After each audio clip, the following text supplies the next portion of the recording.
T'es pas là où on t'attend, c'est toujours surprenant de te voir là, t'as pas fini de surprendre, une erreur médicale, mais ça ne me définit pas. Je suis en situation de handicap et je suis surtout ce qu'on peut définir comme un entrepreneur à impact. Moi, on m'a rien appris, on m'a rien ajouté, on m'a rien enlevé. On me voit pas arriver, on me limite souvent à mon handicap. Le premier CEO en fauteuil à Station F, ça a permis à d'autres de se dire que c'était possible d'y aller. On me dit, monsieur, il y a des forums pour les gens comme vous. J'essaye d'être le plus utile aux autres. On choisira le potentiel avant le diplôme. On est le Pokémon Go de l'emploi. Si on devait retenir une seule chose de Montasser, ça serait quoi? J'espère que ce serait que je suis utile aux autres.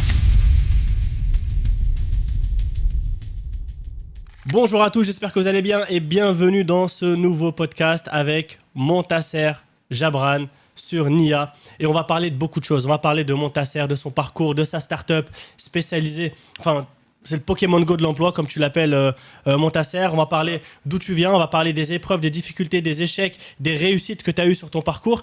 Et dans un premier temps, est-ce que tu peux déjà te présenter, Montasser? Tu es quelqu'un déjà que j'aime beaucoup. Quand je me suis lancé dans l'entrepreneuriat, tu fais partie des premières personnes que j'ai découvert et tu m'avais donné beaucoup de conseils, beaucoup de valeurs, beaucoup de retours et ça, j'oublierai jamais. C'est pour ça qu'aujourd'hui, j'ai décidé de t'inviter. Tu es vraiment un bon Montasser. Allez, vas-y, présente-toi. Merci beaucoup Youssef de m'inviter déjà à ce podcast que je vois partout maintenant, donc bravo à vous déjà. Et ouais, je m'appelle donc Montasser Jabran, j'ai les mêmes initiales que Michael Jackson et Michael Jordan, donc ça c'est grâce à ma mère. Merci à elle. Je suis obligé de faire une dédicace à ma mère. Je suis obligé. J'ai 38 ans. Comme tu le vois, je suis en situation de handicap. Mais je suis surtout ce qu'on peut définir comme un entrepreneur à impact. Et je me suis spécialisé dans le recrutement de personnes à besoins spécifiques. Mais aussi, quand je dis besoins spécifiques, c'est en situation de handicap ou en grande difficulté de réseau et autres. Mais je pense qu'on l'abordera tout au long du podcast. Super. Écoute, j'ai plein de questions à te poser. C'est pour ça que je sors mes petites cartes là. Je suis très fier de mes cartes. Je crois que je vais en parler à chaque fois dans tous mes podcasts. Merci Yacine pour les cartes. En fait, on va commencer déjà par voir d'où tu viens, Montasser. Ouais. T'es né où? T'as grandi où? Dans quel contexte? Tu disais situation de handicap. Est-ce que ça a toujours été comme ça ou pas? Présente-nous un peu ton parcours, d'où tu viens. Moi, je suis né à Dreux le 22 avril 1988 à 2h du matin. Donc ouais, je suis un lève-tôt. Voilà. Je suis en situation de handicap à cause d'une erreur médicale. Donc c'est un médecin qui s'est trompé et je suis atteint de ce qu'on appelle maintenant une paralysie cérébrale, même si j'aime pas trop cette appellation. En gros, on a perdu des neurones à la naissance et ça impacte pas les aspects cognitifs, mais tous les aspects connexion nerveuse, donc coordination de certains déplacements ou de certains membres, etc. Donc voilà. C'est une erreur médicale, mais ça ne me définit pas. Comme tu le sais, aujourd'hui, moi, je me définis plus par justement mon parcours, ce que j'ai pu faire. Donc, comme je le disais, je suis né à Dreux, je suis français d'origine marocaine. Encore une fois, j'essaye d'être le plus utile aux autres. Tu le disais tout à l'heure, on s'est rencontrés dans des circonstances que tu connais. On a essayé de se faire des passes jusqu'à aujourd'hui. On s'en fait toujours jusqu'à aujourd'hui. Donc, moi, je suis très content de t'avoir dans mon entourage. Et je pense que c'est important de pouvoir mettre des entrepreneurs comme nous en lumière et je suis très content que ce soit toi qui le fasses. Merci Montasser. Et donc, t'es né à Dreux. Ouais. Les circonstances, c'est la première fois que tu m'en parles. On n'en a même jamais parlé, en fait, finalement, tu vois, depuis notre rencontre. Donc, je viens d'apprendre ça. Ouais. Je viens d'apprendre ça. Je sais pas si je peux te poser des questions sur ça Si, ou pas. tu peux, bien sûr. On y reviendra un peu plus tard.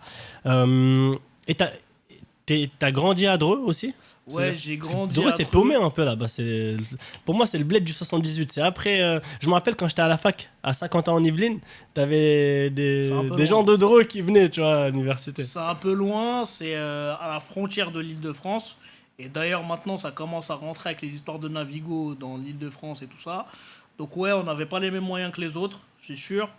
En fait, c'est la vague d'immigration qui l'explique sociologiquement. C'est-à-dire que dans la fin des années 80, nos parents sont venus travailler dans les usines. Donc mon père, en l'occurrence, est venu travailler dans les usines. Il y avait beaucoup de Marocains à Dreux, beaucoup d'Algériens à Nanterre à l'époque, etc. etc. Donc c'est ce qui explique le fait que j'ai été là-bas. J'étais en ZEP, moi, jusqu'à mes 10 ans. Voilà. Et puis après, j'ai été scolarisé en Île-de-France parce que je devais me faire opérer après.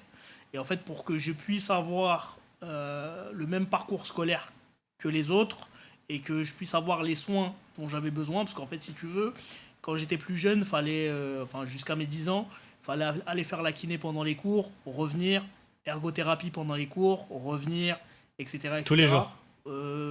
C'était 3 fois par semaine l'ergo, 2 fois par semaine la kiné. Donc voilà, c'était pas optimal pour moi. Alors que quand tu es dans un établissement, donc j'étais au lycée Toulouse-Lautrec à Vaucresson, où il y avait des enfants ordinaires et des enfants en situation de handicap. Pas de problème cognitif, juste des problèmes moteurs. Donc voilà, et j'ai fait ma scolarité du CM2 au BTS. Et après, j'ai poursuivi avec des diplômes universitaires. Mais ce qui était intéressant dans cet établissement, c'était le fait de pouvoir justement se faire opérer, qu'il y ait un centre de soins. Et donc, en fait, j'ai raté en tout et pour tout. J'ai eu une grosse opération quand j'étais en cinquième. Et j'ai raté peut-être 3 semaines de cours. Après, j'ai eu un parcours aménagé, etc. Mais j'avais quand même réussi à l'époque à valider mon année, etc. Et à continuer mon parcours scolaire normalement. Chose qui aurait été impossible si j'étais resté dans un cursus classique. Ok. Et toi, aujourd'hui, est-ce que pour toi, le fait d'être en situation de handicap, ça t'a apporté des préjudices dans ta scolarité, dans tes études, ou pas du tout, en fait, mis à part les quelques aménagements qu'il y a eu? En fait, je pense que c'est un problème qui peut être inhérent aux personnes, mais moi, c'est pas quelque chose que j'ai vécu comme un problème, déjà parce que je suis né comme ça. C'est-à-dire que quand t'es né comme ça, t'es pas dans la situation d'une personne qui a eu un accident et qui a perdu quelque chose. C'est-à-dire moi, on m'a rien appris, on m'a rien ajouté, on m'a rien enlevé. J'ai toujours été comme ça. J'ai la chance d'avoir ou la chance, enfin, je sais pas si on peut dire que c'est une chance, mais d'avoir une pathologie qui est pas évolutive. C'est-à-dire que j'ai toujours été comme ça. Voilà. Et pour te dire au niveau, est-ce que c'est une chance ou pas, enfin, en gros, est-ce que je le vois comme une tare, un désavantage et autres, moi je le vois plus comme une chance parce que on me voit pas arriver, on me limite souvent à mon handicap quand on me voit et du coup moi ça va me donner, si je m'en sers correctement, un temps d'avance. Hmm. Et du coup, à l'école, t'étais plutôt bon, plutôt moyen? Parce que t'as dit ZEP jusqu'à 10 ans, mais est-ce que t'étais en ZEP par rapport à ton niveau scolaire ou t'étais en ZEP parce que bah, on t'a mis là-dedans Non, j'étais en ZEP parce que c'était le seul établissement qu'il y avait Ouais. autour. Mais non, j'ai toujours été bon à l'école. Donc sur ça, ouais, non, j'ai toujours été bon à l'école. J'ai pas eu de problème scolaire. Et pour te dire, ouais, j'ai été jusqu'au M2, donc au Master 2, en sachant qu'il y a que 3 à 4% des personnes en situation de handicap qui vont jusqu'à la licence. Donc non, j'ai plutôt un parcours scolaire où ça a été assez facile pour moi. Ok. Et toi, ce que j'ai vu, c'est que t'as étudié les ressources humaines. Ouais, C'est ça. T'as un master en RH? ouais. Ok. Pourquoi avoir choisi ce Alors, domaine? plusieurs raisons. À la base, moi, quand je suis né, donc je suis né en 88, rapidement, à 8 ans, on m'a mis devant un ordinateur, on m'a dit que je finirais devant un ordinateur. Je me rappelle, c'était à l'hôpital, au Kremlin-Bicêtre, quand je faisais mes allers-retours hôpital, ergothérapeute, tout ça. C'était une ergo qui m'avait mis devant un ordi. Ensuite, mon père il s'est rendu compte que j'étais doué avec l'informatique. Il faut se rendre compte qu'à l'époque, c'est pas l'informatique comme on le connaît aujourd'hui. Et du coup, j'ai voulu me spécialiser dedans. Et en fait, je me suis vite rendu compte que je pourrais pas coder toute ma vie. Et qu'il me fallait, j'étais très connecté aux gens. J'ai pour habitude de pouvoir essayer d'être un maximum utile aux autres, aider les autres et tout ça. Et en fait, quand tu as la posture un peu de quelqu'un qui est doué avec l'informatique, je voulais pas être dans la posture du geek. Donc je voulais avoir aussi cette connexion humaine, c'est ce qui m'a mené au RH et à comprendre en fait les équipes RH et aujourd'hui ça m'aide beaucoup dans ce que je fais professionnellement. Ok. D'où la création de Handicatch. On dit Ouais, Handicatch, c'est ouais, ça? ouais, on Parce dit qu'il y Handicatch. a de la ressource humaine Ouais, et il y a de l'informatique finalement. ouais c'est ça exactement. C'est quoi Handicatch? Ça vient d'où? C'est quoi l'idée? Raconte-nous un Alors peu. moi à la base je voulais en fait la connexion avec dans mon parcours c'était de travailler dans les systèmes d'information, dans ce qu'on appelait SI à l'époque. Et maintenant ça s'appelle toujours comme ça, mais c'était un métier qui il venait d'arriver. Tout ce qui était système d'information de la boîte et tout ça. Au début, c'était la première connexion que je voulais faire. Et puis, et sont venus, on commence à arriver les créations d'applications et autres. Donc moi, à la base, j'étais parti sur un fichier Excel. Mais ça, personne, je l'ai pas dit avant, enfin, je ne l'ai pas dit à d'autres gens. Mais j'étais parti sur un fichier Excel qui pouvait aider les gens à trouver des entretiens. Parce qu'en fait, on m'appelait à chaque fois, trouve-moi un stage, trouve-moi une entreprise, trouve-moi ci, trouve-moi ça, parce que j'étais assez connecté. Rapidement, j'ai compris que moi, de toute façon, étant en situation de handicap, il fallait que je me connecte assez rapidement. comme il a fallu rapidement que j'aille en Île-de-France pour avoir d'autres opportunités, comme tu le disais tout à l'heure. Et en fait, l'objectif de Handicatch, c'était justement de pouvoir se dire, ok, on va pouvoir lier cette partie informatique, technique, avec la partie humaine et mettre l'humain au centre, et on en reparlera, mais mettre l'humain au centre du projet. Ok, et Handicatch, tu l'as créé quand? Alors, la première idée, en fait, quand les idées balbutiaient dans ma tête à ce niveau-là, c'était en 2013-2014. Premier prototype en 2017 et premier lancement 2 ans après. Entre-temps, j'ai gagné des parcours entrepreneuriaux, des distinctions. Je me suis retrouvé à Station F. J'ai été parrainé par un pays étranger, en l'occurrence le Maroc. Donc, c'est ça aussi qui m'a propulsé, mais on en reparlera, je pense. Ok, et tu dis dans le slogan le Pokémon Go de l'emploi. Ouais. Pourquoi le Pokémon Go de l'emploi? Pourquoi je dis ça? Parce qu'en fait, un jour, j'étais pendant un concours. Et ça aussi, c'est un truc que j'ai pas raconté pour expliquer d'où ça vient. Mais j'étais pendant un concours et il y a une dame qui me dit. Qui m'interroge et qui me dit: mais vous croyez vraiment que les gens vont marcher dans la rue pour trouver leur emploi? Et je leur ai dit: mais regardez autour de vous, là, en ce moment, les gens ils courent bien après des Pokémon alors qu'ils sont même pas réels. Et du coup, ça nous a donné l'idée de faire l'analogie. Parce qu'en fait, quand tu es dans l'appli et que tu vas croiser un recruteur, ton téléphone va vibrer. Et à l'époque, l'application qui se rapprochait le plus de nous, c'était Pokémon Go, parce que quand tu te rapprochais d'un Pokémon et que tu pouvais aller l'attraper, ton téléphone vibrait. Donc, pour pouvoir toucher le maximum de gens, on a gardé cette analogie-là, parce que l'objectif, quand tu montes une startup, c'est de pouvoir dire: on est le Uber de, on est le, je sais pas moi, le Airbnb du. Et nous, on a voulu dire: on est le Pokémon Go de l'emploi. C'est comme ça que c'est venu. Super, donc si je te sors quelques Pokémon, tu sais les reconnaître? Tu peux essayer. Je vais te sortir quelques Pokémon. On peut essayer de s'amuser comme ça, même si je suis pas très bon, je vous cache pas sur ça, mais en tout cas, Commence pas à trouver des on excuses. va essayer. On va commencer facile déjà pour commencer. Ouais, ça c'est Dracofeu. Ah, attends, j'ai vu que t'as hésité sur Dracofeu. Si Non, t'hésites sur Dracofeu, Je suis pas concentré dans les Pokémon. Moi, je suis plus Dragon Ball à la base. Ça, c'est Mewtwo. Ouais, c'est bon, t'es bon. C'est ça, hein. Et ça, lui, on l'a gardé pour la fin, mais ouais, non, Pikachu, c'est la base. Pikachu. Allez, petit dernier. Pikachu, c'est la base, et celui-là, c'est Carapuce. C'est bon, c'est bon. En fait, déjà, je voulais juste valider les... La première Parce base. que après, je peux aller loin. Non, la t'en première cherches- base, je l'ai, mais après, il y a des gens trop concentrés dans Pokémon. Moi, je suis pas. Ça a beaucoup évolué. Hein. Ouais, non, il y a eu trop d'éditions entre temps. Ouais, ça a beaucoup évolué. Ok. Là, maintenant, pour rentrer un peu plus dans le vif du sujet, comment tu développes un projet? Comment tu entreprends? Parce que c'est pas ton domaine de base non plus, tu vois. Il te faut certaines compétences, il te faut de l'argent, t'as besoin de quoi? Bah déjà, à la base, il faut une idée, mais tout le monde te dira qu'une idée, elle ne suffit pas. Et c'est surtout, il te faut un entourage. Il te faut des compétences. Il faut déjà comprendre que l'idée, à partir du moment où tu la mets sur papier et autres, elle t'appartient plus. Ça devient un projet. À partir du moment où ça devient un projet, il faut mettre des gens autour. Et en fait, il faut comprendre que oui, entre guillemets, c'est ton bébé, mais pour le faire évoluer, tu vas avoir besoin de ses parents, ses oncles, ses tantes, etc., pour faire l'analogie familiale. Et il faut aussi que tu comprennes que toi-même, même si tu as la vision, donc tu sais où tu vas aller avec ce projet-là, il te faut les compétences pour, et du coup, il faut pouvoir aussi lâcher du lest. Donc ça, c'est un vrai sujet. Donc pour monter un projet, il te faut, oui, une idée, une équipe projet autour.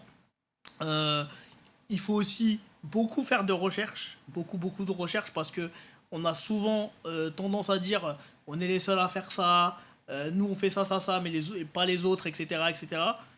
Mais il faut aussi se concentrer sur ce qui existe. Nous, c'est ce qu'on a fait. Ce qui existe, comment on va l'améliorer et comment l'expérience en fait utilisateur va être différente. C'est-à-dire que des applis emploi, il y en a beaucoup, mais aujourd'hui, dans l'expérience qu'on propose, on est assez différenciant. Ok, et du coup, cette expérience-là, c'est laquelle? Ouais, cette expérience, en fait, c'est de choisir les critères que tu vas vouloir mettre. C'est-à-dire que moi, par exemple, on va prendre mon parcours, on va dire que moi, je vais chercher une alternance en RH, donc je vais faire mon profil en moins de 2 minutes. Ça, c'est important parce que sur LinkedIn et autres, c'est très long de faire un profil. Et les jeunes qu'on touche, ils n'ont pas forcément le temps et les skills pour aller faire un truc de 40 minutes. Donc en moins de 2 minutes, tu peux créer un profil déjà. Ensuite, tu vas pouvoir sélectionner ton domaine de compétences, pardon. Donc RH, tu vas mettre alternance. Et après, tu vas te balader dans la rue ou tu vas dézoomer sur la map. Quand tu vas te balader dans la rue, s'il y a un recruteur en RH qui cherche quelqu'un en alternance, à côté de toi, qui va rentrer dans le même périmètre que toi, ton téléphone va vibrer. Et le sien aussi. Et c'est là où c'est intéressant parce que c'est de la connexion humaine. C'est-à-dire que c'est pas de la connexion CV-offre. Parce que ce que j'aime à dire, c'est que personne n'a jamais réussi à discuter ni avec un CV ni avec une offre. Et ce qui est intéressant, c'est que si moi demain je te croise et que tu cherchais une alternance, tu vas me dire ah ok, je cherche une alternance, etc. On va se connecter et je vais te dire ah bah j'ai déjà recruté Eric hier, mais je peux te présenter Jean qui est dans mon entourage, ce que les autres ne font pas en fait. Les autres en fait ils veulent que tu postules au max et après ils font du traitement de données. Nous on fait pas du traitement de données, on fait de l'accompagnement de personnes. Ok, donc il y a une question de connexion aussi. Ouais. Ça marche un peu comme un réseau social, c'est-à-dire que les gens peuvent se connecter, devenir amis, entrer en relation ou Alors pas du tout, je suis à côté. dans une certaine mesure oui. C'est-à-dire que tu peux rentrer en relation, tu peux chatter dans une certaine mesure. Et après, ça s'arrête là. Tu peux pas les ajouter en amis. Mais par contre, ils vont rentrer, toi, dans ton réseau. C'est-à-dire qu'à partir du moment où tu vas croiser quelqu'un, ça va ouvrir un chat avec lui et ça va le mettre dans tes discussions. Pourquoi ? Parce qu'au moment où tu vas le croiser, bah, toi-même, t'es peut-être pas à même de discuter tout de suite. Et lui-même non plus, il n'est pas à même de discuter tout de suite. Donc au moins que tu puisses retourner dans tes discussions et dire bah, j'ai croisé Eric qui travaille à la BNP et qui avait besoin d'un contrôleur de gestion. Donc je vais pouvoir lui envoyer un message et on va pouvoir après s'orienter vers quelque chose de plus formel. Ok, et ça, les entreprises veulent aller vers ça et les recruteurs sont prêts à naviguer dans la plateforme, à se rendre disponible, à se connecter avec les autres. Alors oui, mais il y a des spécificités. C'est-à-dire que pour les recruteurs, on a beaucoup discuté avec eux, on les a beaucoup accompagnés vers ce changement-là. Parce qu'en fait, un RH, il n'est pas prêt tout de suite à aller faire de la rencontre. Donc on s'est dit, ok, comment on peut faire pour que lui, recruteur ou elle, recruteuse, elle puisse justement dézoomer sur la map et se dire, ok, même si c'est pas quelqu'un que je vois directement à côté de moi, je vais pouvoir dézoomer sur la map et aller piocher son CV, discuter avec lui et le connecter. Et ça va me faire gagner du temps. On a aussi ajouté le fait qu'il puisse avoir des statuts, en ligne, hors ligne ou invisibles. Quand un recruteur il se met en invisible, il peut voir tous les talents qui vont être autour de lui et lui, personne ne peut le voir. Donc, en fait, on voulait pas que ça puisse être une solution qui dérange les autres, parce que comme son nom l'indique, c'est une solution à un problème donné, et l'objectif c'est vraiment de faciliter l'expérience de tous, et l'expérience du candidat n'est pas la même que celle du recruteur, et c'est pour ça qu'eux aussi, les recruteurs, ils ont une plateforme derrière, avec des données, donc le nombre de matchings par jour, par secteur d'activité, par école, par type de contrat, etc. Donc c'est très poussé pour eux, mais ça, par exemple, le candidat, il va pas l'avoir, lui, parce qu'il en a pas besoin. Ok. Et là, aujourd'hui, toi, tu as fait des études d'RH. Ouais. Là, si je te demande de me faire passer un entretien, là, Allons-y. tu me fais passer ? Allons-y. Ok. Donc, allez. Je vais postuler pour un poste de commercial. Ok, c'est parti. Voilà, commercial. Et tu me fais passer l'entretien. C'est parti. C'est bon ? Donc tu vas passer commercial chez nous, chez Handicap. Voilà, commercial Ok, chez Handicap, ok, c'est parti. Nickel. Bonjour. Bonjour. Monsieur Koutari, Je bienvenue. rigole. Je peux pas faire ça en entretien, je peux pas recommencer en entretien. Bah, Vas-y, je le fais sérieusement. Allez, sérieusement. Bonjour. Bonjour, Bienvenue chez nous. merci beaucoup. Alors on m'a dit que vous étiez intéressé par un poste de commercial. Ça tombe bien, nous on cherche un commercial et on a vu votre profil. On le trouve intéressant. Maintenant, il va falloir qu'on fasse ce petit échange entre nous pour voir si on vous correspond et si vous nous correspondez. Super, avec plaisir. Je peux me présenter pour commencer ? C'est parti. Moi, ce que je vous propose, c'est que je me présente, je vous raconte mon parcours scolaire, mon parcours professionnel, et Et je qu'après vous on rentre dis un dans peu le vif du sujet. si ça vous va. Ça me va. Nickel. Donc moi, c'est Youssef Koutari, donc je suis d'origine marocaine, je suis né au Maroc, à Casablanca. J'ai fait des études assez classiques, une licence à la fac, AES, Administration économique sociale. avec une spécialité en ressources humaines. Et ensuite, j'ai fait un master spécialisé ingénieur d'affaires, donc du commerce dans le monde de l'informatique. Ça tombe bien parce qu'en Handicatch, il y a de l'informatique et de la technologie. Donc, j'ai étudié la vente dans ce domaine-là.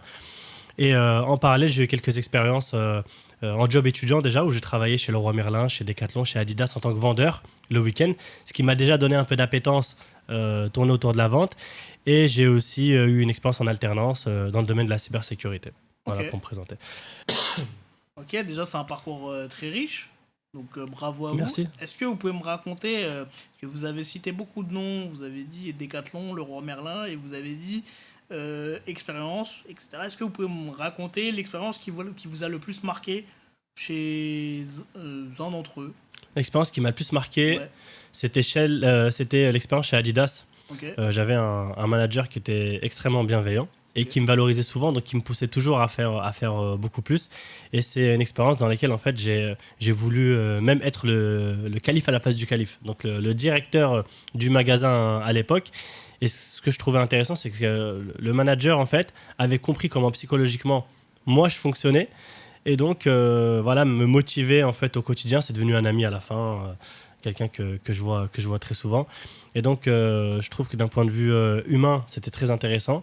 Et Adidas, ça reste quand même un leader mondial dans le domaine. Donc, voilà, j'ai appris aussi beaucoup de choses et beaucoup de techniques de vente aussi sur comment comprendre un peu l'humain, comment attraper les clients, comment lui parler, comment l'écouter, quelles questions lui poser et comment l'orienter vers le bon produit. Ok, à la hyper fin. intéressant. Hyper intéressant. Et à contrario, est-ce que vous pouvez me raconter la pire expérience que vous avez eue ou un truc qui vous a marqué un peu négativement sans trop s'attarder dessus, mais... Ce qui m'a marqué négativement, j'ai une expérience, ouais, bien sûr. Ouais.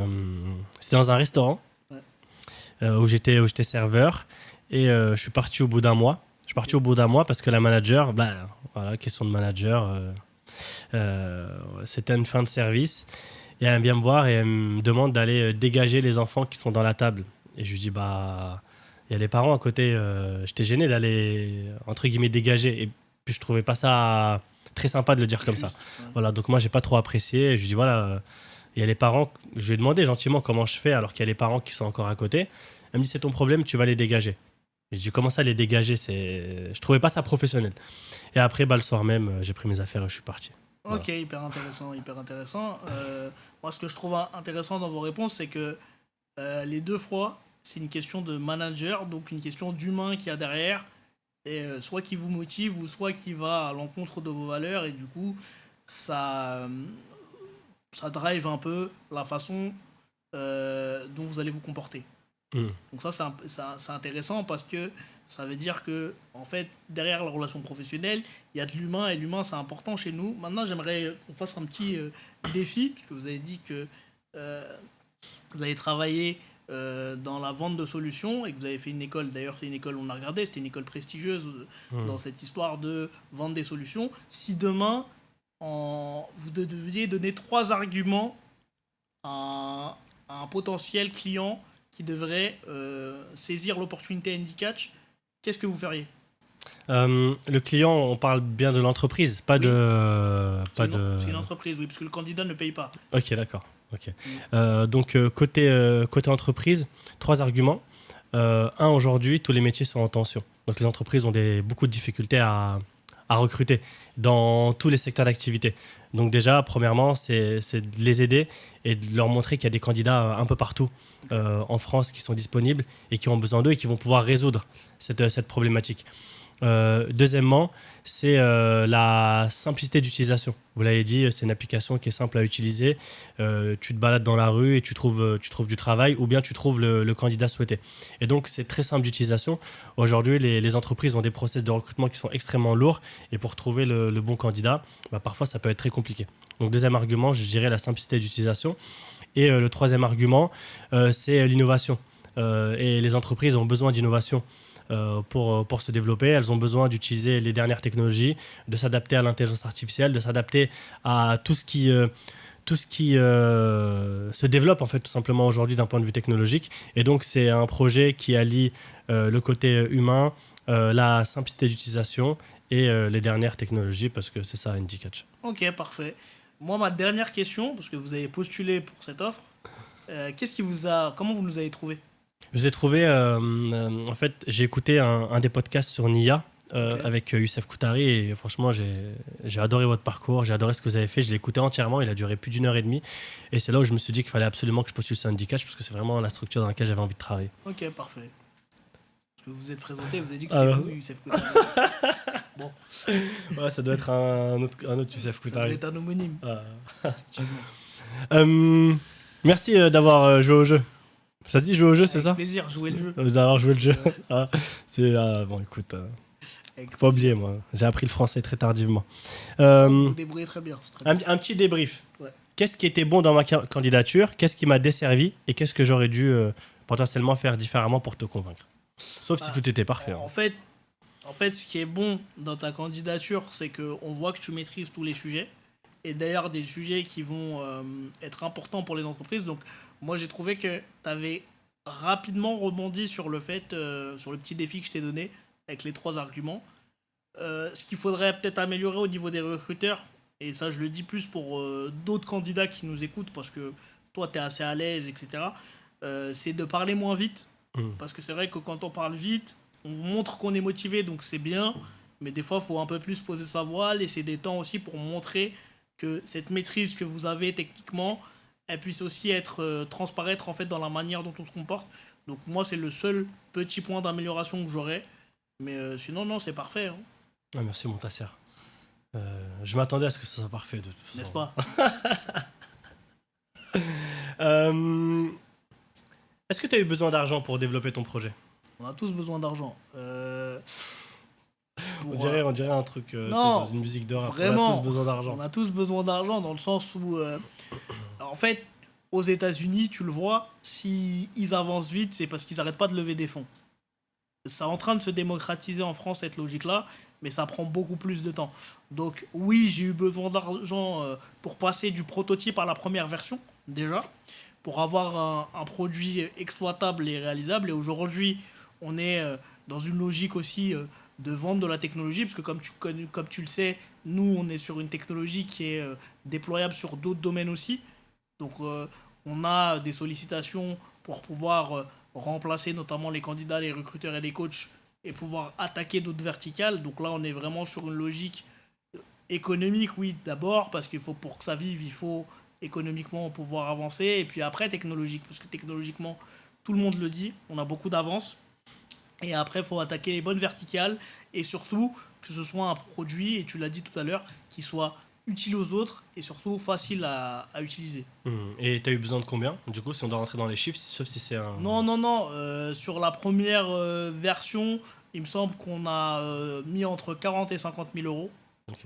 pour pouvoir la développer de A à Z, en sachant qu'on avait déjà un prototype et déjà que moi, à cette époque-là, je ne me payais pas. Donc c'est vrai que c'était un coût en moins à imputer à la boîte et que j'avais déjà tout en tête et que j'ai aussi les compétences pour pouvoir driver des développeurs. Hmm. Ouais, parce que du coup, comme tu disais, très tôt, tu as commencé C'est ça. à coder, donc tu avais déjà... Tu comprenais un peu c'était quoi le code.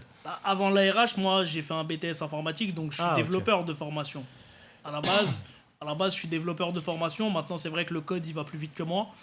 D'autant plus aujourd'hui avec, avec les IA, etc.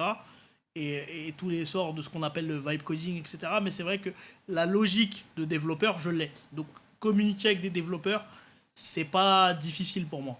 Hmm. Ou leur expliquer comment coder telle compétence, je peux, entre guillemets, parler leur langage. Ok. Donc faire le lien toujours entre la technique et l'humain, entre mon client et le développeur qui va avoir besoin de développer telle ou telle fonctionnalité. D'accord. Et aujourd'hui, c'est quoi les plus grands défis que tu as rencontrés sur ton chemin? Le plus grand défi, ça a été de faire oublier aux gens que j'étais en situation de handicap, parce qu'ils voulaient souvent m'enfermer dans cette case, en sachant que moi, mon objectif, comme je dis toujours, handicap, c'est handy comme pratique et catch comme attraper. Et le premier truc qu'on me dit à chaque fois, c'est ah, Andy, c'est pour handicap. Vous êtes handicapé, c'est génial, vous faites des trucs. Donc le fait de leur rappeler qu'en fait le handicap, il n'est pas là pour me définir. Et c'est ma condition. Mais comme tu pourrais être un homme, une femme, petit, grand, etc. Mais que c'est pas ce qui est au service de ma vision. Par contre, c'est vrai que le fait que je sois en situation de handicap, ça m'a permis de faire que l'appli soit aujourd'hui utilisable par des personnes non-voyantes, malvoyantes, dyslexiques, dyspraxiques, etc. etc. Donc d'avoir un œil aiguisé sur les besoins spécifiques. Mais par exemple, nous, l'une des visions fondamentales qu'on a, c'est de pouvoir accompagner tout le monde. Et c'est surtout dire, bah, la personne qui est handicapée et la personne qui n'a pas de réseau, en fait, ils sont tous les deux empêchés quelque part. Ils sont tous les deux empêchés d'accéder à ce qu'ils voudraient. L'un parce qu'il n'a pas de réseau, l'autre parce qu'il ne peut pas se déplacer comme il voudrait, mais c'est un empêchement. Ok, donc toi, tu dis que un des grands défis que tu rencontres, c'est qu'on te remet toujours sur la partie handicap. C'est ça. Tout le temps, tout le temps. En fait, à chaque rendez-vous, on te met dedans. Mais tu le vis comment, en fait? Un peu moins maintenant, mais parce que je suis très visible sur LinkedIn et que les gens me suivent et que la force de ce réseau fait que maintenant les gens commencent à comprendre. Et pour te répondre, je le vis comment? Eh ben écoute, j'essaye de poser un peu des briques pour ceux qui arriveront après. Et ayant été le premier CEO en fauteuil à Station F notamment, ça a permis à d'autres de se dire que c'était possible d'y aller. J'ai été aussi l'un des premiers à gagner le French Tech Tremplin, à être en situation de handicap. Donc ça a montré à d'autres que c'était possible. Après, je me mets pas en porte-drapeau, mais c'est juste que ça montre que c'est possible et du coup, tu te projettes autrement. Alors que Ok. moi, je me projetais pas à la base. J'ai une idée, on va y aller, je suis motivé, mais j'ai pas d'exemple. Ok. Et du coup, si tu dis que tu étais le premier, par exemple, CEO à Station F, Ouais, c'est qu'il n'y a pas beaucoup de personnes en situation de handicap dans le monde des startups ou... ouais. Ok, tu l'expliques comment ça? Bah déjà, il n'y a pas beaucoup de personnes en situation de handicap qui font des études. Ah oui? Déjà, à la base, c'est-à-dire que... ou alors, ils vont beaucoup aller dans le milieu bac professionnel, etc. Mais des études poussées comme tu as pu faire à la fac, etc. Parce qu'en fait, ils ont des empêchements à régler. Et en fait, si tu veux, on a vu que l'homme s'était beaucoup adapté. C'est un président d'assaut dont je te parlerai tout à l'heure qui me dit souvent ça, c'est que l'homme s'est beaucoup adapté à, à la vie pour pouvoir la vivre correctement. Tu vois, par exemple, quand il faisait froid, ils ont créé des vêtements pour s'habiller, etc. Mais pour la personne en situation de handicap, on n'a pas fait cet exercice-là d'adapter le monde entre guillemets, c'est-à-dire que le métro, il n'est pas adapté, on n'a qu'une ligne sur 14 aujourd'hui. Les bus, on a le droit d'être 3 en situation de handicap dans un bus, 2 dans un RER, donc en fait il suffit que toi t'es raté un RER, tu vas rater tout ton cours, toute ta journée. Il suffit que la personne, si tu as besoin de te lever, ne vienne pas te lever le matin, tu perds toute ta journée. Donc c'est un boulot de chef de projet pour certains d'entre nous à plein temps. Ils doivent gérer leur emploi du temps. Ça n'excuse pas tout. Il y en a qui arrivent, il y en a qui... Et force à eux, c'est très bien. Mais il y a un vrai travail pour les accompagner et c'est possible. Ok. Donc c'est... Ouais, ok. En fait, le monde n'est pas... Il n'est pas fait pour tout le monde. Ok, il n'est pas fait pour tout le monde. Comme Et- le système scolaire n'est pas fait pour tout le monde. Tu vois, il y a des gens, tu les notes, ils ont deux. En fait, le mec, il était dyslexique, il n'a pas compris la consigne, on l'a pas détecté, on l'a sorti du système scolaire alors qu'il avait un problème. Hmm. Et en fait, le monde n'est pas fait pour tout le monde. En fait, les gens s'adaptent comme ils peuvent, les gens essayent de s'accrocher, mais des fois, t'as ça, et des fois, t'as aussi le discours des parents. Le discours des parents, il est fondamental. Si t'es un enfant handicapé, mais que tes parents, ils t'ont élevé comme tout le monde, c'est pas comme si on t'a surprotégé et qu'on a tout fait pour toi, et à un moment donné, quand tu vas aller dans le monde réel, entre guillemets, eh ben, tu te retrouves en difficulté. Ok. Excuse-nous, monde connecté, t'es quelqu'un. Pas de souci, T'es quelqu'un. pas de souci.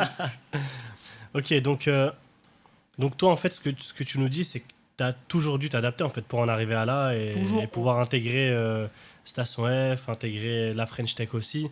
C'était un parcours du combattant. Tu l'as vécu comme un parcours du combattant ou comme tu disais Alors, tout à l'heure, bon, moi, je suis normal, j'ai grandi comme ça et puis j'ai l'habitude. ouais, moi non, mais c'est la perception qu'on a changé des gens. C'est-à-dire que moi, j'ai plein de gens dans mon entourage qui m'ont dit, avant de te rencontrer, je connaissais pas de personne en situation de handicap, Et maintenant, bah, je sais que vous êtes comme nous, entre guillemets, parce que c'est vrai que les gens croient que parce que tu es en situation de handicap, tu as forcément besoin d'aide, tu es forcément gentil. C'est pas vrai.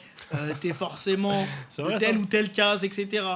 Alors qu'il y a des handicapés qui sont gentils, il y en a qui sont aigris, enfin c'est des humains les gens. Hmm. Donc en fait, il faut garder ça en tête. Et je pense que c'est ton rapport au handicap, à toi, personne en situation de handicap, qui va faire changer les autres. Alors que si toi, tu t'en fous, bah, en fait, les gens autour, ils le vivent pas. Mais si toi, tu ramènes toute ta vie à ta situation de handicap, eh ben, les gens, en fait, ils vont le voir comme un poids que toi-même, tu as du mal à porter. Donc pourquoi ils le porteraient pour toi? Entre guillemets. Ok. Et donc, toi, aujourd'hui, ce que tu dis, c'est que ton application, tu l'as pensée pour tout le monde dès le début. Ouais. Ouais. Donc, c'est comme tu parlais du monde n'est pas fait pour tout le monde. L'application, toi, tu l'as faite pour tout le monde dès le Ouais. début. C'était C'est important pour toi, ça. c'est important parce que justement, je voulais montrer qu'une personne en situation de handicap pouvait faire un produit pour tout le monde. Je voulais montrer ça et après, on a fait des déclinaisons pour d'autres publics, pour d'autres sujets, comme je te disais tout à l'heure. Mais le premier but, parce que moi, en fait, l'idée, elle vient aussi du fait qu'un jour, je me retrouve à un forum pour l'emploi. Donc, je suis là, j'ai mes diplômes, j'ai euh, j'ai tout ce qu'il faut. Et d'ailleurs, c'est le premier post LinkedIn que tu m'as aidé à construire à l'époque, qui revenait sur mon histoire. Donc merci à toi. Mais l'histoire, c'était que, en réalité, je viens, je suis motivé, j'ai mes diplômes, je sors d'école, j'ai enfin de faculté et tout ça, j'ai fait tout ce que j'avais à faire, je suis à l'heure et tout. Et on me dit, monsieur, il y a des forums pour les gens comme vous. Donc, en gros, faut sortir de là.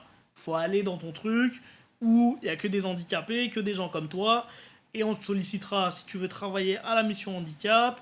Et on te sollicitera s'il faut faire un duo d'air. On te sollicitera pendant la semaine du handicap, etc., etc.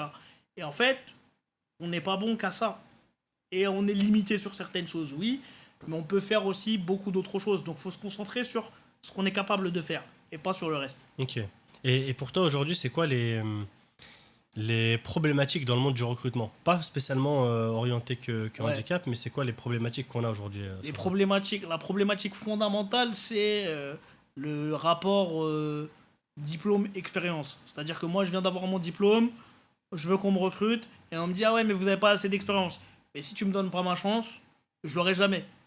Et en fait, c'est ça le problème fondamental que les gens ont, c'est d'obtenir leur premier réseau, leur premier coup de pouce, leur premier coaching, la première personne qui va leur faire confiance. Une fois que tu as ça, après, tu connais un peu plus le chemin, on t'a donné de l'expérience, on t'a aidé un peu. Là, tu vas y arriver parce que le travail aujourd'hui, c'est beaucoup une question de réseau. Et si t'as pas de réseau, et c'est d'ailleurs pour ça que LinkedIn c'est puissant, mais si t'as pas de réseau, c'est possible, mais c'est plus compliqué. Hmm. Et toi, aujourd'hui, tu as déjà recruté beaucoup de personnes Ouais. dans ta startup. Comment tu recrutes? Comment je recrute? Je recrute beaucoup à la personnalité, à la vision et aux compétences. C'est-à-dire que personnalité, pourquoi? Parce que, comme dans une équipe de foot, c'est bientôt la Coupe du Monde, il faut que le groupe puisse s'entendre correctement. D'accord? Vision, pourquoi? Parce qu'en fait, si la personne, elle voit la même chose que moi quand je lui raconte, eh ben, il va vouloir aller dans le même chemin que moi. Et en fait, pour que les gens me suivent, entre guillemets, il faut qu'ils aient la même vision que moi, qu'ils comprennent comment le puzzle est en train de s'emboîter et c'est quoi leur rôle dans la mission. Compétences, pourquoi? Bah parce que ce qui est important, c'est tes compétences de base et celles que tu vas développer. Et pourquoi je dis que les compétences de base sont importantes? Parce que nous, la première version qu'on a faite, on a fait confiance à des alternants qui aujourd'hui travaillent dans des grosses boîtes d'informatique. Hmm. Donc ça veut dire qu'on les a accompagnés dans leur process, ils ont développé quelque chose qui n'existe pas ailleurs, et aujourd'hui ils peuvent l'utiliser comme un faire-valoir et se faire recruter. Donc en fait, ce qu'on pousse dans l'appli et dans l'ADN de notre boîte, on l'a poussé aussi dans nos process à nous. Ok. Et tu, tu vois comment l'avenir du recrutement? L'avenir du recrutement, je le vois avec l'appui de la technologie, mais avec l'appui de la technologie comme un assistant et pas comme un remplaçant. Je m'explique. Si tu utilises aujourd'hui l'IA comme un remplaçant, en fait, tu vas plus perdre du temps qu'en gagner. Si tu utilises l'IA comme un assistant, c'est-à-dire j'ai du mal à faire ça, il va m'aider à faire ça, etc.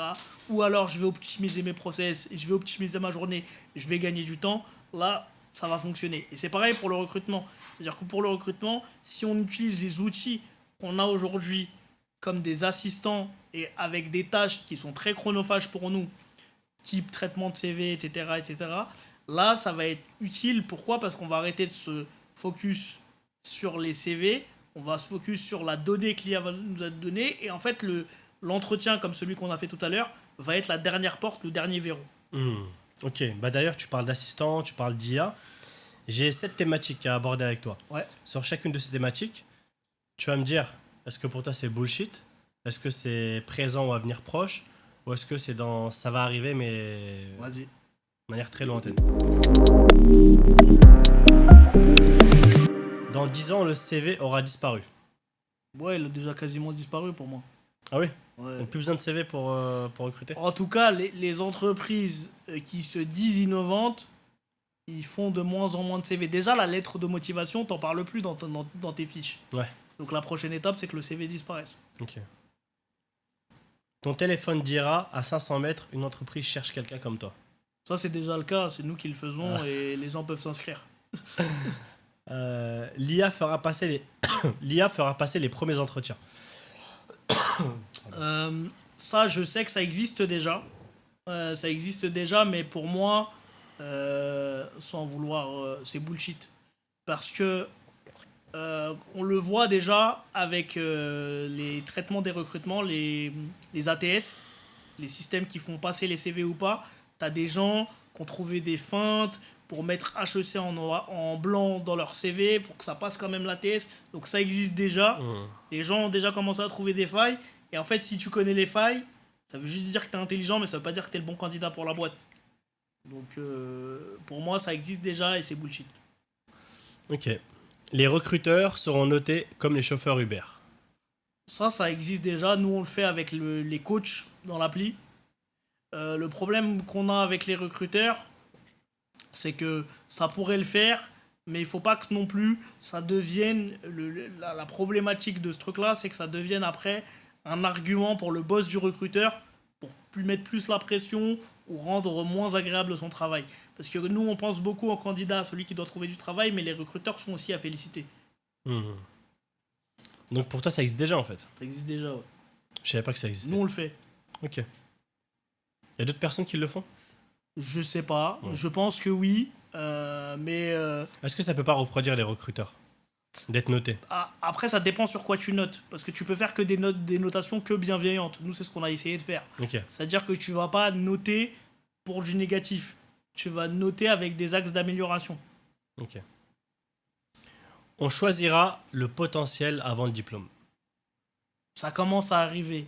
Et j'y crois fortement. Mais je pense que c'est aussi l'ambition des structures comme École de la Deuxième Chance, comme une des structures une structure pour qui je travaille qui s'appelle Fusion Jeunesse, qui fait confiance aux décrocheurs et que tu connais un peu. En fait, c'est pas parce que tu corresponds pas à un moule dans lequel on t'a mis que tu feras rien. Donc le côté potentiel pour moi, il est très important. L'IA réduira les discriminations ou les amplifiera? Ça dépend de qui la code. Ça dépend de qui la code parce que ils se sont rendus compte en codant certaines IA que en fonction de qui va être derrière et des croyances du développeur qu'il y a derrière, eh ben c'est dangereux. Donc pour moi, ça peut exister mais c'est très dangereux. Parce que si derrière le code, t'as quelqu'un de très pacifiste qui croit en l'amour de tous, eh ben c'est pas bon. Mais si derrière, t'as aussi quelqu'un de très réfractaire à tout et n'importe quoi, c'est pas bon non plus. Et pour moi, il n'y a que l'être humain qui peut être dans le juste milieu. Donc pour toi, en fait, l'IA, ça dépend vraiment de qui y a derrière, même dans le recrutement. Derrière. Exactement, c'est qui y a derrière. Nous, par exemple... Mais aujourd'hui, l'IA, elle est utilisée dans les recrutements. Est-ce qu'elle est utilisée à bon escient? Ça dépend par qui. Qui l'utilise. Qui l'utilise et pourquoi. C'est-à-dire que si tu l'utilises parce que t'avais 200 CV que tu peux pas les traiter et que ça te sort à la fin de la semaine les 20 meilleurs selon des critères que toi tu as définis et qui sont des critères justes, là c'est utile. Mais si c'est un truc qui va te trouver les 3 meilleurs parce qu'ils ressemblent à des gens que toi tu as déjà dans ta boîte, eh ben tu vas passer à côté de beaucoup de potentiel. Ok. Et est-ce que demain, on aura une IA qui va postuler à notre place? Ça existe déjà. Ok. Ouais, ça existe déjà. Il y a déjà des API qui peuvent te permettre de postuler en masse. Ça fonctionne, ça? Est-ce que c'est une bonne chose? Alors, pour répondre à ta question, je vais le faire en 2 étapes. C'est est-ce que c'est une bonne chose? Je pense qu'il faut se mettre dans la tête du candidat, comme tout à l'heure je me suis mis dans la tête du recruteur. Quand tu es un candidat que tu craques et que tu vas faire du dépôt de CV tous les jours et qu'on ne te calcule pas forcément, bah tu as envie de faire ce truc-là. Mais est-ce que tu peux personnaliser et derrière, est-ce que tu auras un travail que tu souhaites avoir ou un job alimentaire? Ça, je sais pas. Tu auras plus d'entretien, mais est-ce que tu auras le job que tu veux? Non. Hmm. J'en ai une dernière qui est pas sur la liste, parce qu'en même temps que tu me parlais, tu me Il y a faisais des penser à trucs une qui viennent question. à l'esprit, ouais. Est-ce qu'on aura toujours besoin des recruteurs demain? Oui. Oui, et c'est l'ADN de Handicap, je peux te le montrer, c'est que on a supprimé plein de process, on a supprimé plein de choses, mais on a mis au centre l'être humain, ses ressentis, et j'ai enlevé aussi ce que j'appelle les marqueurs de préparation, justement, parce que quand tu vas te préparer pour un entretien chez Orange, tu vas aller sur le site d'Orange, tu vas te dire ah, vous êtes une boîte magnifique, euh, j'ai une livebox, ça va bien se passer, j'ai un forfait Orange, etc. Si moi je te croise dans la rue que je suis recruteur, tu savais pas là tout de suite que tu allais me croiser, que je bosse pour Andy Catch, donc tu connais pas forcément ma boîte. Donc tu vas te focus sur ok, faut que je donne une bonne impression, faut que j'explique ce que j'ai fait et ce que je peux lui apporter. Et du coup, tu t'es pas préparé, donc tu as supprimé un peu ce que moi j'appelle les marqueurs de préparation et c'est l'objectif. Mais à aucun moment, tu as supprimé l'être humain. Ok. Parce que aujourd'hui, je connais quand même des plateformes qui sont créées et qui font passer les entretiens à la place des recruteurs, qui vont même sourcer. Ouais. C'est-à-dire, la plateforme, elle te fait du sourcing, donc elle va postuler, elle va te chercher des candidats, elle va te faire passer les entretiens, et ensuite elle les envoie tout près, toujours un recruteur à la fin. Mais peut-être que demain, on pourra l'éliminer, ce dernier recruteur. Je pense pas. Je pense pas. Je pense pas. Et en plus, même ce process que tu viens de définir, moi je suis pas d'accord avec. Ok. Parce que pour moi, l'humain, il doit intervenir quand même de bout en bout.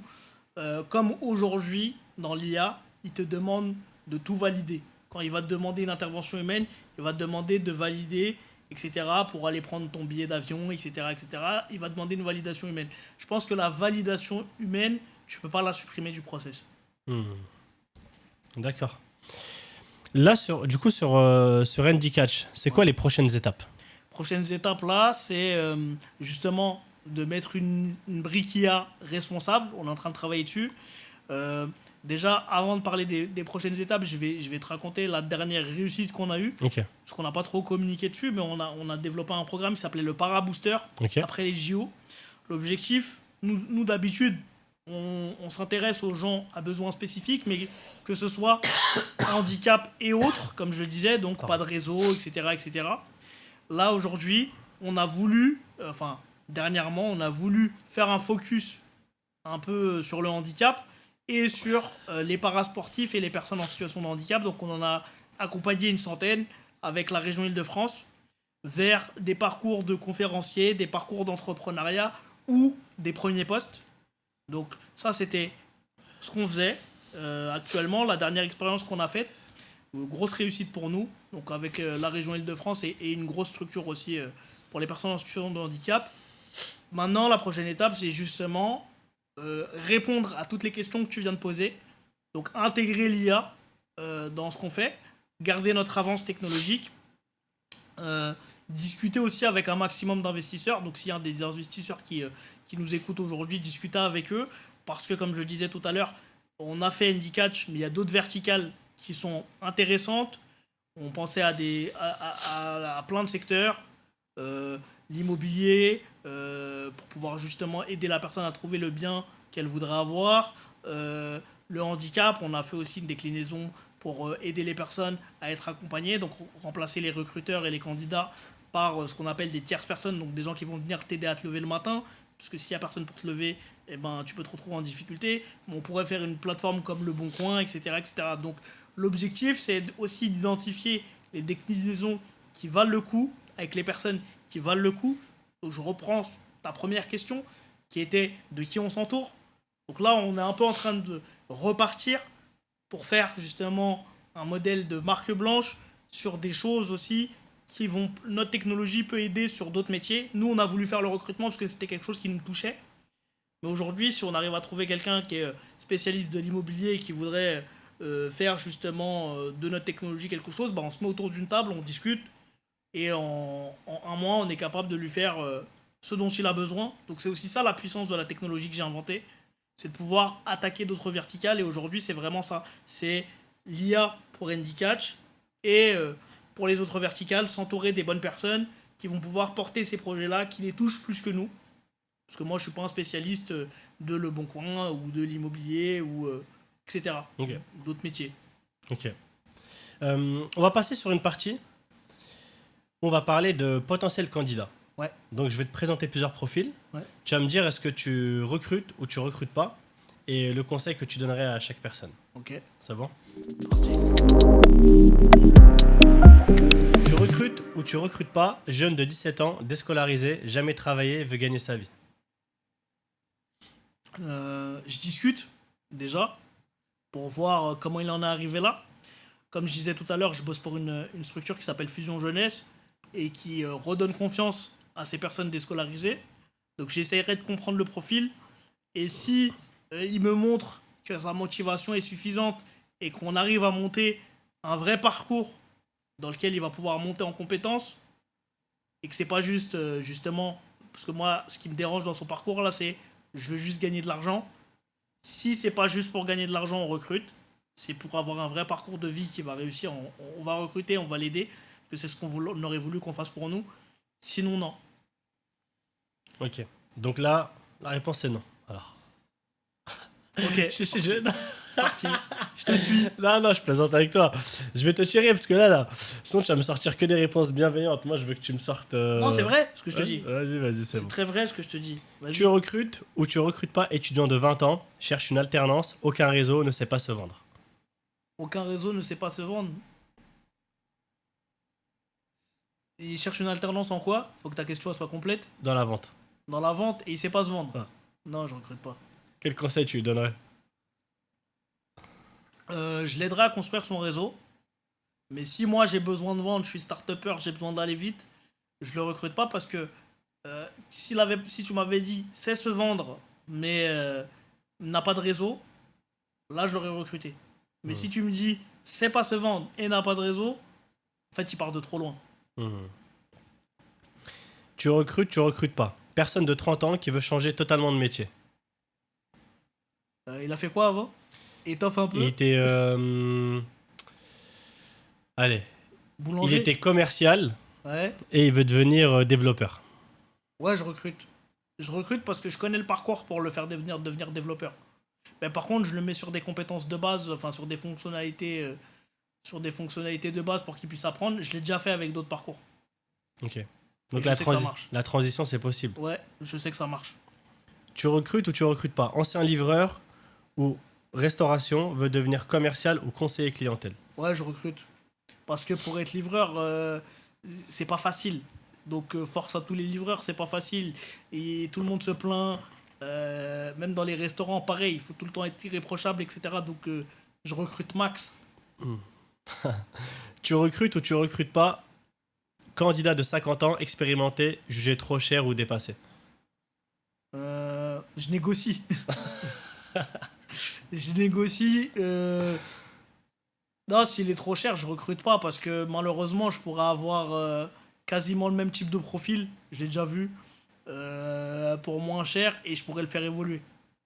Alors que quelqu'un qui a beaucoup d'expérience et qui sait quel prix il vaut, etc.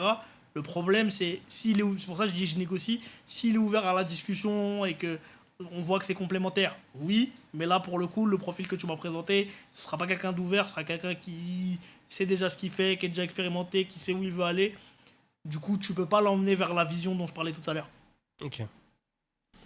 Dernier. Tu recrutes ou tu recrutes pas? Handicap invisible, compétent, hésite à en parler. Ouais, je recrute, bah oui. Je recrute parce que on s'en fout que tu sois daltonien. Tu vois. Je recrute, c'est obligé parce qu'en fait, au-delà de lui donner une confiance professionnelle, ça va même lui donner une confiance en lui. Donc, et moi, je serais peut-être la bonne personne qui va l'aider à aller vers ce truc-là.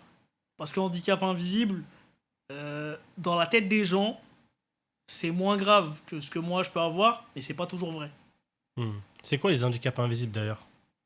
Moi, C'est c'est tous les handicaps, tu vas avoir tous les handicaps psychiques, donc tu vas même avoir bah, tous les changements de personnalité, sauts d'humeur et tout ça qui peuvent être catégorisés dans ces handicaps-là. Tu vas avoir tous les maux de dos, tu vois, des gens qui vont pas pouvoir rester debout longtemps. Tu vas avoir tous les trucs un peu, bah, justement, dyslexie, dyspraxie, des gens qui vont avoir du mal à lire, etc., faire des mails et tout ça. Donc c'est une ribambelle de handicaps, mais là je t'en ai cité que quelques-uns, parce que je suis pas spécialiste du domaine. Ok. Mais en tout cas, c'est ceux que tu vas pouvoir rencontrer en tout cas. Ok. Non, très bien. Merci pour la sincérité. Pour le petit cours. Dernière partie. Ouais. Qui est vraiment Montasser? Donc j'ai 6 questions à te poser. L'objectif c'est de découvrir un peu plus l'homme derrière Andy Catch, même si tu nous as déjà dit beaucoup de choses sur toi. Ok. Ton film préféré? Usual Suspect. Usual Suspect, je sais pas si tu l'as vu. Non. C'est un film où t'as un personnage qui s'appelle Kaiser Soze. Et en fait, c'est justement. Dans le personnage est une personne en situation de handicap. Enfin, en tout cas, c'est un mec qui boite. C'est un film avec Kevin Spacey, je vous invite à aller le regarder. Mais en gros, il est interrogé par un policier qui cherche à faire la lumière sur un braquage. Et en fait, la personne le mène la personne en situation de handicap le mène en bateau jusqu'à la fin du film pour qu'on se rende compte que c'était lui à la fin qui a été auteur du braquage. Et pourquoi c'est mon film préféré? Parce que tu t'attends pas à la fin de ce film, tu t'attends pas à ce que ce soit lui qui a pleuré dans la salle d'interrogatoire, qui a menti à tout le monde, alors que c'était lui qui tirait les ficelles depuis le début, etc. Et que ça fait beaucoup écho à mon parcours, qu'on m'a beaucoup appelé Kaiser Soze à cause de ça, parce que justement, cette notion de t'es pas là où on t'attend, c'est toujours surprenant de te voir là, et t'as pas fini de surprendre, c'est des choses qui me définissent. Ok. Ton animal préféré? Mon animal préféré, Et pourquoi? le lion, parce que je suis un lion de l'Atlas. Ah, c'est facile. Voilà, Trop c'était facile. c'était trop facile. D'ailleurs, pour la Coupe du Monde, pour toi qui va la remporter Le cette année? Portugal, je pense au Portugal. J'espère que le Maroc fera un bon parcours, mais le Portugal, et j'espère aussi que d'autres équipes africaines feront à l'image du Maroc un bon parcours. Ok. Pourquoi le Portugal? Parce que t'es pro CR7? Non, CR7, je suis pas sûr que ce soit une bonne chose, mais ils ont un bon milieu, ils ont un excellent milieu, ils ont peut-être le meilleur milieu du monde, qui est aussi pour grande partie le milieu du PSG. Donc j'espère que samedi on gagnera. mais pour te dire, ouais, non, je Ah pense ouais, c'est vrai, que- c'est le milieu du PSG. Ouais, c'est quasiment Vitinha, le milieu du PSG. Ruiz. C'est ça, Ruiz, je sais plus comment on dit Non, là. Ruiz, il est espagnol. Joe Neves. Joao Neves, ouais. Vitinha, Ah ouais, Joao Ruiz, il est Neves. espagnol. Toi, je suis vraiment un footix. Mais ouais, je pense que le Portugal peut la ramener, sinon la France. Hein. Ok. Ouais. Une photo qui compte pour toi? Une photo qui compte pour moi, c'est une photo que j'espère vous pourrez voir dans le podcast, mais c'est une photo Bah, tu que nous l'enverras, comme ça on la mettra. je l'ai envoyée. Je Ah, fais mon boulot, je fais nickel. mes devoirs, monsieur Koutari. Je fais mes devoirs, mais c'est une photo avec un ancien ministre qui s'appelle Abdelkrim Benachir. C'est un ministre marocain, un ancien ministre marocain, et c'est lui qui m'a boosté à l'international, c'est lui qui m'a parrainé en premier. Donc merci à lui, grosse force à lui, il m'a beaucoup facilité sur le territoire marocain.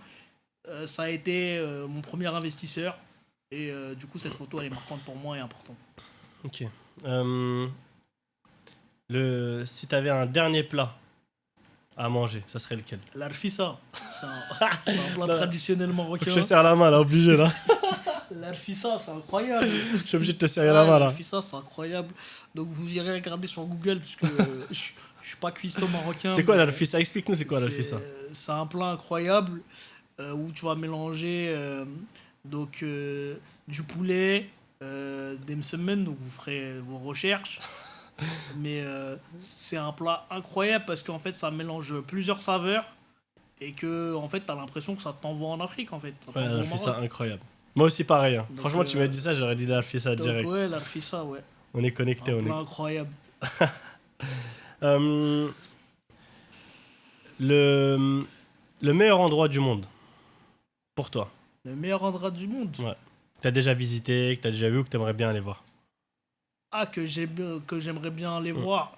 Non, que j'ai visité où je suis allé. Ouais. Bah, c'était en Arabie Saoudite, parce que j'ai pu y aller. Donc c'était un bel endroit où on peut voir aussi beaucoup de gens qui sont fédérateurs et tout le monde ensemble autour de quelque chose qui les dépasse. Donc ça, c'était hyper intéressant et hyper Ouais. beau à voir. Bah, si tu peux nous citer le truc direct, là tu nous dis l'Arabie Saoudite, tu fais le timide. Ouais, non, je suis allé voir CR7 faire un match.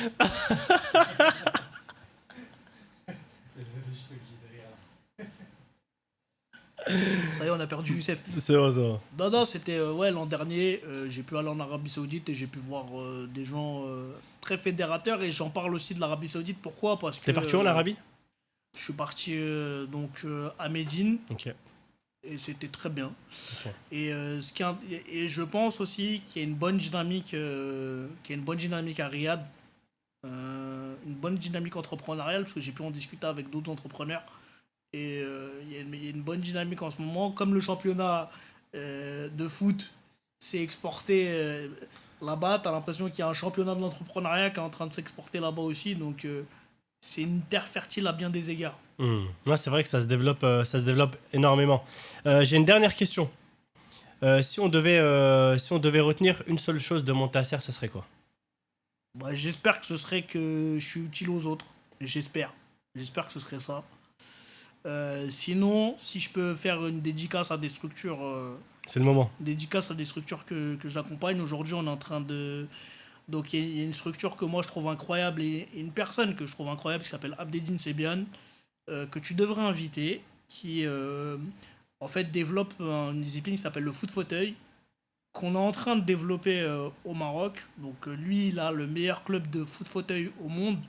Ils ont gagné la Coupe du Monde des clubs l'année dernière. Ils ont 4 joueurs qui jouent en équipe de France. Magnifique.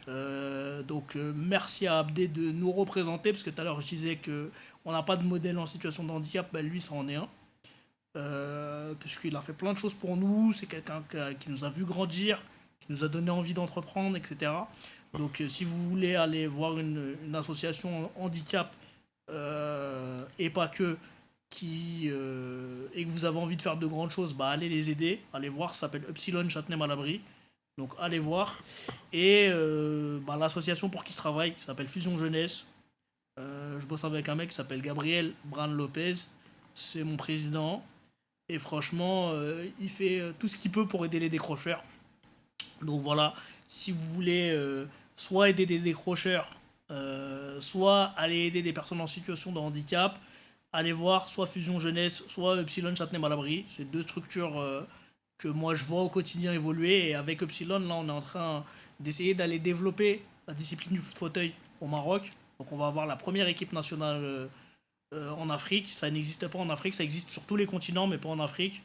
Et je suis très content que ce soit... qu'on participe à notre échelle à aider le foot fauteuil à se développer là-bas. Merci Montasser. Merci à toi. Merci d'être venu, d'avoir pris le temps. Je suis très content de t'avoir revu. Ça faisait un petit moment qu'on s'était pas vu. On reste toujours connecté Ouais, parce que sur WhatsApp.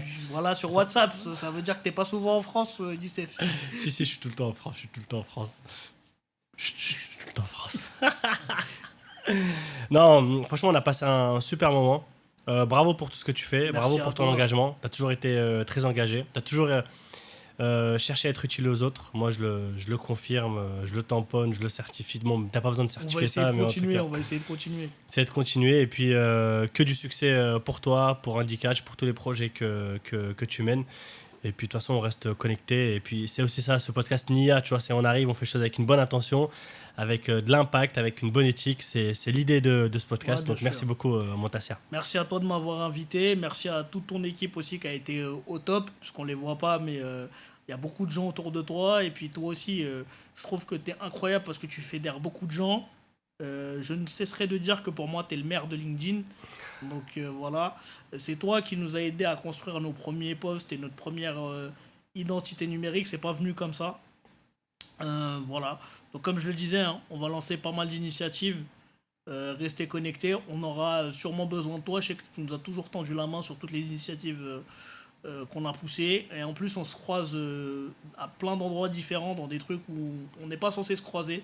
Donc ça veut dire que c'était aussi au bon endroit, au bon moment. Et bravo à toi pour tout ça. Merci Montasser. Donc suivez Montasser, likez, commentez, suivez la chaîne, abonnez-vous. Et puis vous allez voir, il y a plein de belles choses qui vont arriver. À très vite.